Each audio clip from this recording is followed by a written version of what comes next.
በአንድ ሰው ህይወት ውስጥ ወይም በአንድ ሀገር ጉዞ ውስጥ መከራ፣ ችግር፣ ተግዳሮት አይፈጠር አይባልም። ነገር ግን አንድ ችግር፣ አንድ መከራ፣ አንድ አታካች ነገር ሲፈጠር ያንን ነገር ወደ እድል ለመቀየርና ከዚያ መከራ ውስጥ ከዛ ችግር ውስጥ እድል ለማውጣት መስራት ለሰው ልጅ እንዲሁም ለሀገር በእጅጉ ያስፈልጋል።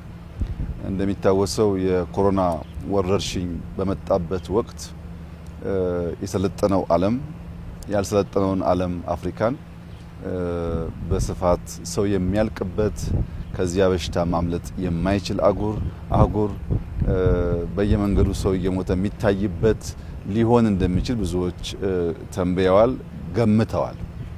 በፈጣሪ ቸርነት ያ ትንበያ ያልሰራ ቢሆንም በሂደቱ የተማረው ነገር ግን ዝግጅት በጣም ኢምፖርታንት እንደሆነ ነው። እነሱ ቫክሲን ስላላቸው መድኃኒት ስላላቸው መትረፍ እንደሚችሉ፣ እኛ ግን ቫክሲን በበቂ ማምረት ስለማንችል መድኃኒት ማምረት ስለማንችል ልንቋቋመው የማንችል መከራ እንደመጣብን በስፋት ተናግረው ነበር እና ያንን ጊዜ በምግብም በመድኃኒትም ራስን ለመቻል እንደ እድል መጠቀም አለብን የሚል አቋም እንደ መንግስት ወስደን ነበር። ለዚያ ነው በበጋ እንረስ መሬት ጦም አይደር ብለን ስንዴ ላይ ዘመት ነው ውጤትም ያመጣ ነው። የስንዴው ቶሎ ታየ እንጂ በመድኃኒትም መሰል እርምጃ ተወስዷል። ያኔ ኮሮና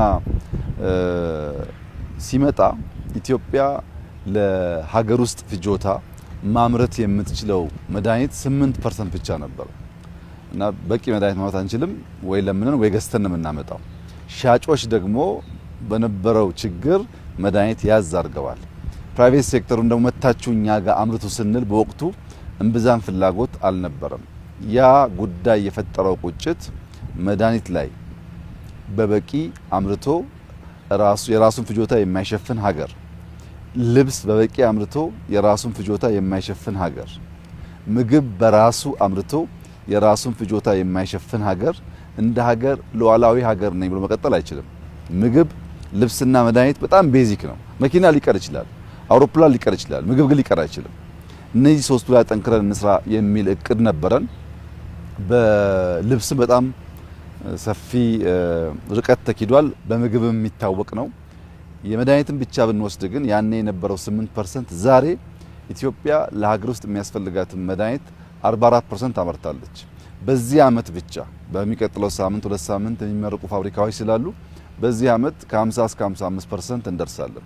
በሚቀጥሉት 5 አመታት የኛ ፍላጎት በመድኃኒት በቫክሲንም ጭምር ኢትዮጵያ ቢያንስ ለራሷ የሚያስፈልጋትን ፍጆታ ማምረት መቻል አለባት የሚል እምነት በመያዝ የተሰራ ስራ ነው። አህሪ እንግዲህ ለረጅም አመት ነበር ይታወቃል፣ ግን ይሄ ያየነው ላብ አልነበረም።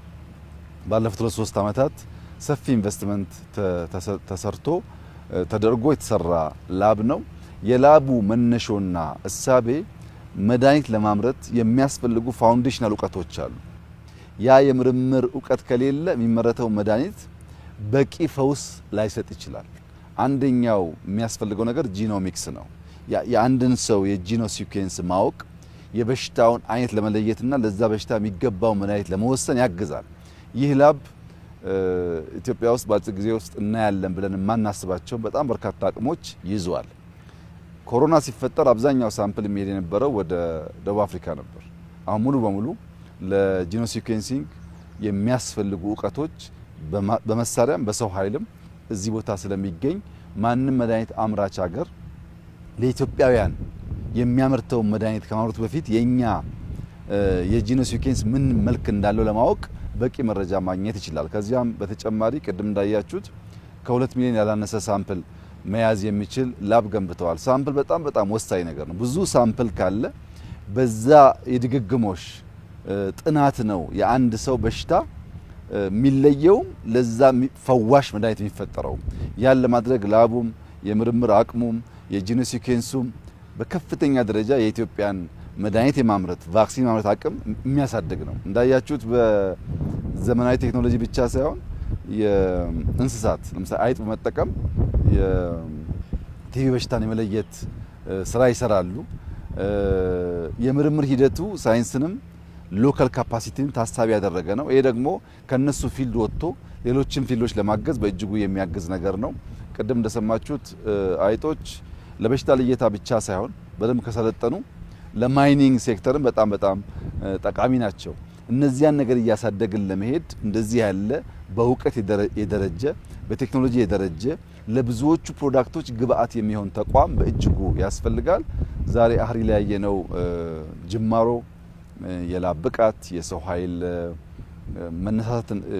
የተነሳሱበት ደረጃና የተገኘው ውጤት በቀጣይ ዓመታት ልናሳካ ያሰብነው በመድኃኒት ራሳችን የመቻል ፍላጎታችንን በተሟላ ደረጃ ለመከወን የሚያግዝ ነው።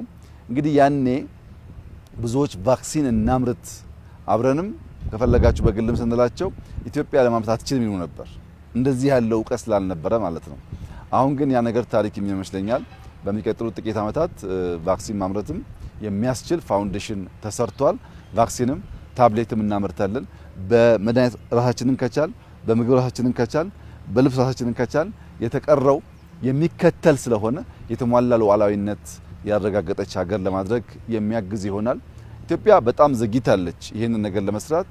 ይሁን እንጂ ግን አሁን ያለንበት ደረጃ አጭር ጊዜ ስለሆነ ሙከራ የተደረገው ተስፋ ሰጪ ነው። እንግዲህ ኮሮና ጣጣ ብቻ ሳይሆን እንደዚህ ያለውን ቁጭት፣ እንደዚህ ያለውን እውቀት፣ እንደዚህ ያለውን ስራ በሀገራችን ለማስጀመርም እድል ሰጥቷል ማለት ነው እና በድምሩ የተሰራው ስራ በጤና ሚኒስቴር፣ በአህሪ ማኔጅመንት፣ ሪሰርቸሮች እዚህ ቦታ ያየነው የላቡ ቴክኖሎጂ ብቻ ሳይሆን ጽዳቱም ላንድስኬፑም እጅግ ማራኪ ስለሆነ ይህ ነገር እንዲቀጥል እንዲበረታና ለላቀ ውጤት እንድንበቃ አደራ ማለት እፈልጋለሁ። እንበርታ፣ እንስራ፣ ወደ ገበያ እናውጣው። ኢትዮጵያ በልጆቿ ጥረት ታፍራ ተከብራ ዘልቃ አድጋ እንድትኖር ያለው መፍትሄ ጥረን ግረን መስራት ብቻ ነው። ጥረን ግረን ከሰራን አሁን ካለንበት መከራ አሁን ካለንበት ችግር መሻገር እንችላለን የሚል ሙሉ እምነት አለኝ። በጣም ደስ ብሎኛል። እናንተም እንኳን ደስ ያላችሁ። በርቱ፣ ተበራቱ ማለት ፈልጋለሁ። እጅግ አድርጌ አመሰግናለሁ።